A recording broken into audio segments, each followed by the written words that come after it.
नमस्कार, मैं अभिनय आकाश और आप देखना शुरू कर चुके हैं प्रभास साक्षी का special show motion live information यानी एमआरआई। अश्वमेघ शस्त्राणि वाजपेयी संतानी च लक्ष्य प्रदक्षिणा भूमे कुंभ स्नान तत्फलम।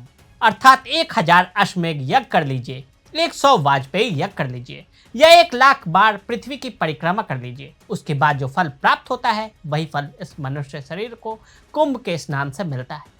गंगा, यमुना और त्रिवेणी के महासंगम पर महाकुंभ आयोजित होता है।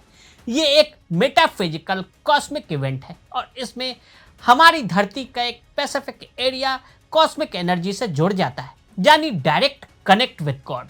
आप कहेंगे कि भाई ये क्या भला बात हुई, ईश्वर तो कण कण में व्याप्त है, लेकिन ईश्वर से सीधा कनेक्शन बना रहे इसके लिए नियमित मंदिर भी हम जाया करते हैं, क्योंकि मंदिर एक बैंक की तरह है जहां हजारों वर्षों से प्रार्थनाएं जमा हो रही हैं। हम सुखी हों तो मंदिर में प्रार्थनाएं जमा करें और किसी संकट में हो तो अपने अपने पूर्वजों के जमा किए पुण्य प्रताप को विड्रॉ कर लें। यही सनातन का साइंस है। प्रयाग में होने वाले महाकुंभ के साइंस को सरल भाषा में समझें तो 1.5 महीनों तक दैवीय शक्तियों के साथ सारे सैटेलाइट, उनके सारे सिग्नल संगम तट पर फोकस में रहेंगे।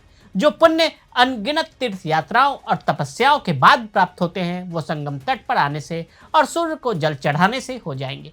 हिंदू आस्था का सबसे बड़ा उत्सव, सनातनी परंपरा का सबसे बड़ा मेला, भारत ही नहीं विश्व के सबसे बड़े धार्मिक आध्यात्मिक आयोजन महाकुंभ की धार्मिक और आध्यात्मिक यात्रा का वो अद्भुत इतिहास जिसमें न जाने कितनी दैवीय घटनाएं, कितने अद्भुत प्रसंग उल्लेखनीय हैं। महाकुंभ की एक ऐसी ही अविस्मरणीय कथा को आपके सामने आज हम लेकर आए हैं। बिना किसी राग और द्वेष के इस अवसर विशेष पर आपको लिए चलते हैं इतिहास में। आजादी से पहले की बात है, अंग्रेज देश में राज कर रहे थे। भारत वाले कहते जाओ, वो नहीं जा रहे थे। इन सब के बीच साल 1942 में प्रयागराज के कुंभ का आयोजन हुआ। दुनिया युद्ध की मार झेल रहा था और भारत अपनी आजादी के लिए संघर्ष कर रहा था। अंग्रेजों ने इसे रोकने के लिए किया हर संभव प्रयास। ये तो सभी को पता है कि भारत की धरती पर जब कुंभ मेले का आयोजन होता है तो केवल ये धार्मिक आयोजन नहीं होता। प्रयागराज के संगम पर उमड़ती अनगिनत श्रद्धालुओं की भीड़, उनकी आस्था की डुबकी और गंगा, यमुना, सरस्वती का पवित्र संगम, ये सब मिलकर कुंभ को अद्वितीय बनाते हैं। लेकिन इस धार्मिक आयोजन ने कभी ऐसा मोड़ लिया जिसने अंग्रेजी हुकूमत की नींद उड़ा दी। ये वो दौर था जब भारत अंग्रेजों की गुलामी में जकड़ा हुआ था। महात्मा गांधी ने हाल ही में चंपारण में सत्याग्रह का नेतृत्व किया। देश की आज़ादी की लड़ाई ने एक नई दिशा पकड़ ली। अंग्रेजों के लिए कुंभ मेला केवल एक धार्मिक आयोजन नहीं बल्कि उनके लिए एक राजनीतिक और सामाजिक खतरा बन चुका था। लाखों श्रद्धालुओं का संगम पर जुटना उनके लिए केवल एक आस्था का प्रदर्शन नहीं बल्कि भारतीयों की एकजुटता का प्रतीक था। ये एक ऐसा मंच था जहां धर्म और स्वतंत्रता की चेतना का संगम होता था। आज़ादी से पहले जब कुंभ का आयोजन हुआ तो अंग्रेज ने इसे रोकने के लिए हर संभव प्रयास किए। जब बापू पहुंचे कुंभ, तत्कालीन रेलवे बोर्ड के अध्यक्ष R.W. गिलन ने आदेश दिया कि प्रयागराज जाने वाली ट्रेनों की संख्या सीमित की जाए, टिकट की बिक्री पर रोक लगाई जाए। अंग्रेजों को डर था कि यह भीड़ उनके शासन के खिलाफ विद्रोह रूप ले सकती है, लेकिन गांधी जी ने इन्हें केवल धार्मिक आयोजन नहीं माना, वो इसे कुंभ में पहुंचने और संगम में डुबकी लगाई और आस्था के उस संगम से लोगों को आज़ादी की लड़ाई में शामिल होने के लिए प्रेरित किया। उस समय असहयोग आंदोलन का बीज बोया जा चुका था।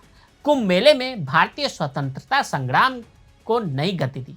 अंग्रेज ये समझ गए कि कुंभ अब केवल आस्था का पर्व नहीं रहा, ये आज़ादी के लिए आंदोलन का नया मंच बन चुका है। रेल टिकटों की बिक्री पर रोक लगा दी।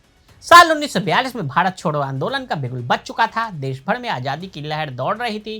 प्रयागराज में कुंभ की तैयारी चल रही थी, लेकिन इस बार माहौल अलग था। 1942 में प्रयागराज में कुंभ मेले की तारीख 4 जनवरी से 4 फरवरी तक तय की गई। कुंभ का मेला देशभक्तों और स्वतंत्रता सेनानियों का केंद्र बन चुका था। अंग्रेजों ने इसे भांप लिया। उन्हें लगा कि कुंभ मेला उनके खिलाफ विद्रोह का सबसे बड़ा मंच बन सकता है।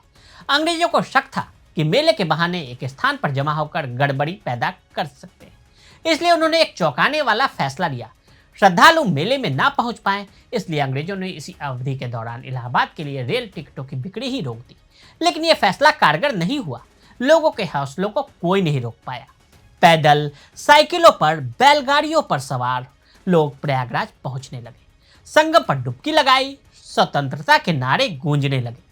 1942 का कुंभ मेला अंग्रेजों के लिए एक बड़ा सबक था। जापान गिरा सकता है बम, अंग्रेजों ने अखाड़ों और तीर्थ यात्रियों को इस अवधि के दौरान मेला क्षेत्र के से दूर रहने के लिए मनाने के लिए हर संभव प्रयास किए, इस बहाने के साथ कि मेले को लेकर अफवाह थी कि मेले पर जापान बम गिरा सकता है। इसलिए एक तरह की युद्ध आपात स्थिति थी। श्रद्धालुओं को जमा होने से रोकने की कई कोशिशों के बावजूद वे नहीं रुके। कुंभ ने हमें सिखाया, जब लाखों दिल एक साथ धड़कते हैं तो कोई भी ताकत उन्हें रोक नहीं सकती। संगम पर उमड़ती भीड़ ने यह साबित कर दिया, भारतीयों की स्वतंत्रता की इच्छा को कोई अंग्रेजी हुकूमत दबा नहीं सकती। यही वजह है कि 1942 का कुंभ मेला धर्म और आज़ादी के संगम का प्रतीक बन गया। तो आज हमने आपको आज़ादी से पहले के आयोजित हुए कुंभ और अंग्रेजों की नापाक चाल के बारे में बताया। आज के लिए दी इजाजत। ऐसी रिपोर्ट्स को देखने के लिए देखते रहें प्रभा साक्षी। अगर आप भी लेना चाहते हैं देश दुनिया की तमाम जानकारी तो आज ही सब्सक्राइब करें हमारे चैनल को।